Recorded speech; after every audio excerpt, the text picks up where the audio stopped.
Madame la Présidente, Monsieur le Vice-président, chers collègues, chaque semaine, l'actualité nous le rappelle cruellement. Le fléau des rixes qui gangrène nos territoires n'a rien de simple bagarre entre bandes rivales. Ce sont des armes blanches qui s'invitent de plus en plus dans ces affrontements et ce sont des jeunes, parfois en dehors de toute logique de rivalité, qui en paient le prix de leur vie.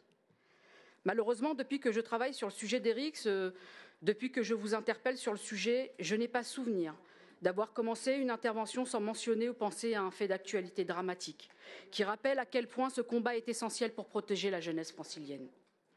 Dans mon département, en Essonne, ce lundi à hier, Sékou, 17 ans, a été poignardé à mort en pleine rue, devant le lycée Louis Armand. Toutes nos pensées vont évidemment vers sa famille et ses proches. À Paris, au lycée René Cassin, un élève a été attaqué au sabre en pleine journée, à l'intérieur même de l'établissement.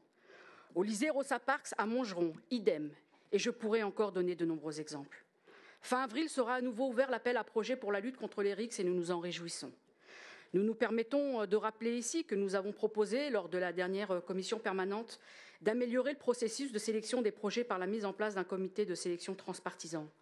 Nous profitons de cette intervention pour réitérer cette proposition qui permettrait de toucher des associations encore éloignées de la politique régionale. Mais l'objet de cet amendement est d'aller plus loin, en se saisissant d'un levier régional majeur, celui des lycées. Le plan de lutte que je vous ai remis en septembre 2023 sur le sujet montre leur centralité.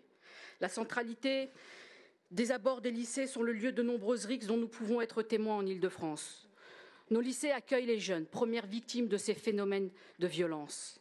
Ils sont aussi un lieu de rencontre avec des équipes éducatives ou administratives, dont le rôle est de les accompagner au mieux dans leur parcours. Une des 17 propositions du plan régional de lutte contre les risques que je vous ai remis a été mise en place. Cet amendement vise à en concrétiser une deuxième.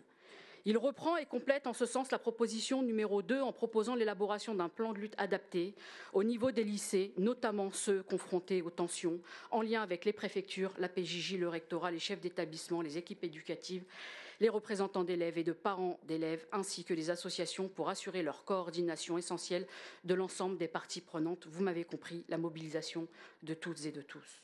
Ce que nous portons aujourd'hui, c'est la nécessité d'aller au plus près des jeunes, dans les établissements eux-mêmes, là où les tensions se cristallisent. C'est là aussi que se joue la bataille du lien, de la prévention et de la reconstruction. Car ce qui est en jeu, c'est d'abord la sécurité des élèves, mais c'est aussi l'essence même de ce que doivent être nos lycées. Un espace d'émancipation, de savoir et de construction d'esprit libre, capable de comprendre le monde dans sa complexité.